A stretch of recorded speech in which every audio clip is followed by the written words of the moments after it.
Hey guys, today we're going to be discussing choosing a niche. First off, I'd like to welcome you to this module on picking your niche.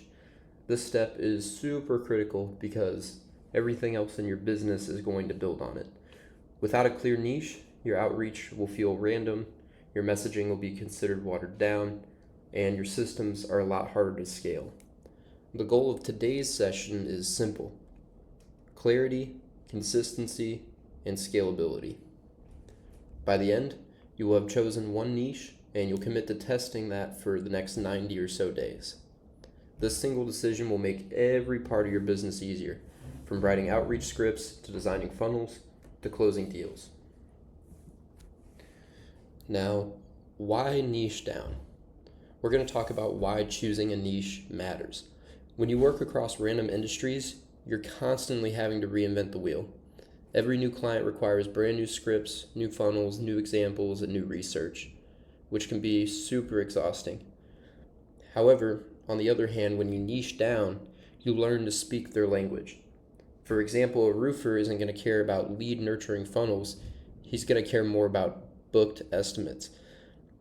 A chiropractor, on the other hand, they're not going to care about appointment setting workflows, they're going to care about having a fuller patient schedule. When you use their words, their language, they're going to trust you faster, and your closing rate is going to skyrocket. The second benefit is going to be the scalability. Once you've built the funnel, a website layout, and a follow-up sequence that works for one roofer, you can use it for the next 10, 20, 100 roofers. Instead of 10 custom jobs, you have one winning system that you can repeat. That is how you're going to be able to scale. Now let's discuss your edge factor.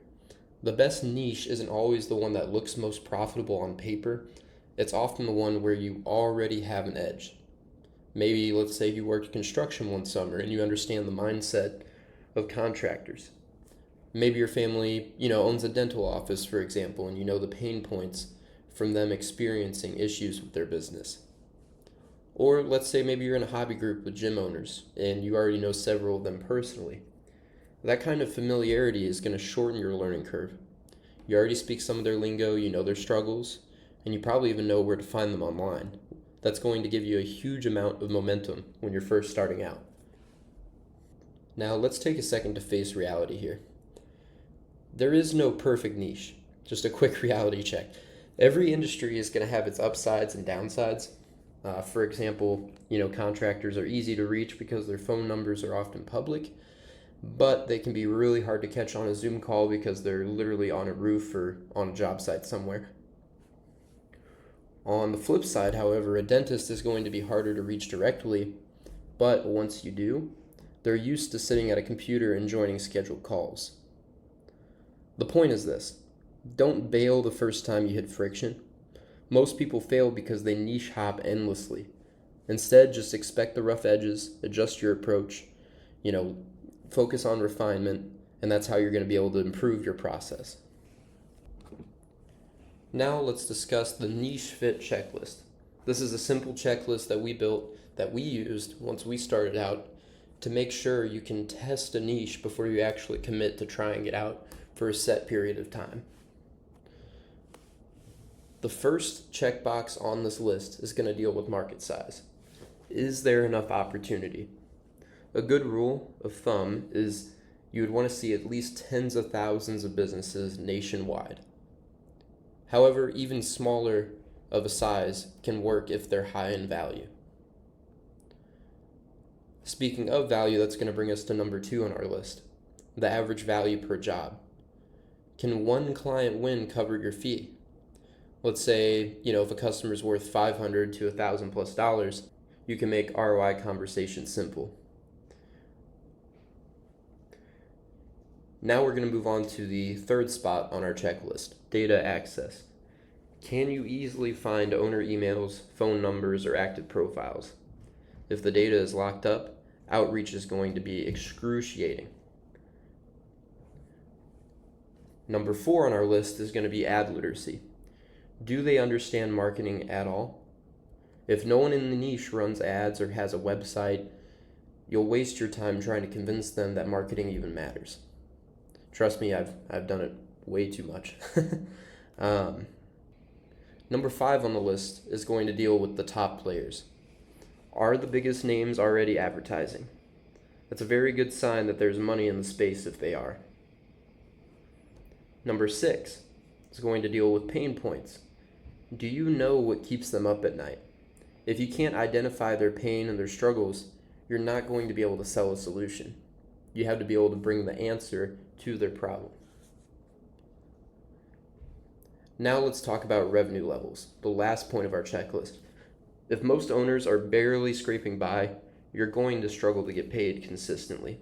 You're always going to want to aim for niches where the businesses generate steady revenue. With that, I would recommend using this checklist like a filter. If a niche clears most of these points, it's definitely worth testing. Now we're going to discuss validating signals. Once you've got a short list, test how easy it is to reach these people.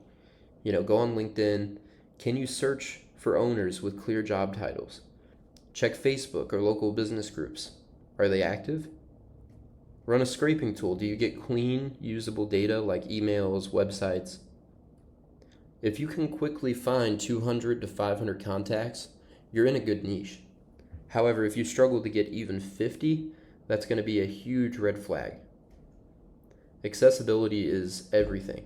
You can't sell to people that you can't reach. So I would recommend taking this very seriously.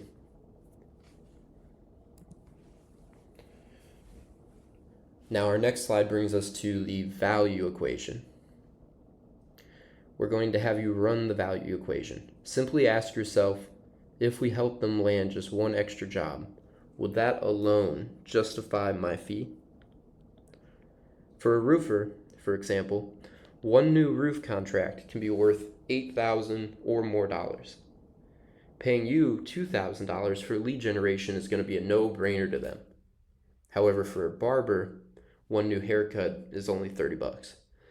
So to make your fee worth it, they would need dozens of new customers every month, which is going to be a much harder sell. That's why high-ticket niches are simpler. ROI conversations are quick, and owners can see the upside immediately. All right, this is going to bring us to our next slide. Go sub-niche. Don't fall for broad categories like home services or healthcare. Those aren't niches, they're umbrellas. Inside home services, for example, you've got roofers, painters, HVAC, concrete contractors. And then healthcare, on the other hand, you've got dentists, chiropractors, med spas, optometrists. Specializing in a sub-niche is going to make your messaging laser focused.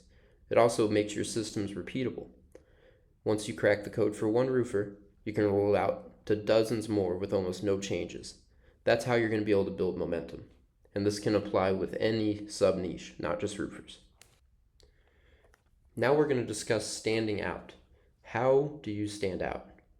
Every niche has competition. The key is going to be standing out. You don't do this by showing off every feature you offer. You do it by solving the pain that they actually feel. If roofers are worried about gaps in their schedule, you're going to want to lead with something such as filling your calendar. If chiropractors hate no-shows, you're going to lead with something more like guaranteeing booked appointments. And don't just talk about it, show proof. Screenshots, case style examples, or even a live walkthrough of how it works. Simple, direct proof will cut through all of the noise. I promise.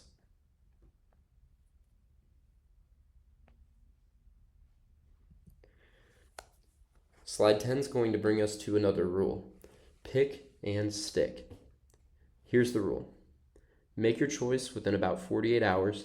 Put some deep thought into what niche or sub-niche that you want to try. On day 1, shortlist 3 possible niches and just do some quick research on signals. Market size, data access, and ROI math, all that stuff. On day 2, give it some thought and pick one. Once you have a good niche that meets that checklist and all the rules we've discussed so far, you're going to want to commit to that niche for 90 days. That means all of your outreach, all of your messaging, all of your offers are going to be tailored to that group. And again, I would encourage you not to switch midstream. 90 days of focused execution will teach you a boatload more than 2 years of constantly switching. Now we're going to go ahead and discuss when to actually switch. Again, switching niches should be rare. Most people are going to quit too early. Before you switch, I always recommend trying to fix the basics. So increasing your outreach volume, testing different message templates and different outreach methods. Always try to refine your offer as well. Only if you've done all three of those consistently for 90 days and have no traction still, should you consider moving to a different niche. The right time to switch is when access is impossible, ROI math just doesn't work, or the niche simply doesn't respond after multiple tested approaches. Until then, stay the course. Now, how do we put this into action? We're going to discuss a 7-day action plan. This is going to be how you are able to put this into practice. So within 7 days, build a list of about 200 contacts in your chosen niche. Create a simple landing page that speaks their language. Just write 1 to 2 outreach scripts that are tailored to them. Once you have those things in place, take action. Send at least 50 messages. Don't wait until everything feels perfect. The goal is just motion. Once you get responses, you can adjust and improve. At the end of the day, execution is going to be perfection every single time. Coming up, we're going to be discussing gathering leads. This is going to be very important to make sure that you have good quality leads to reach out on and try to build recurring revenue. Please join us in the next one. Thanks, guys.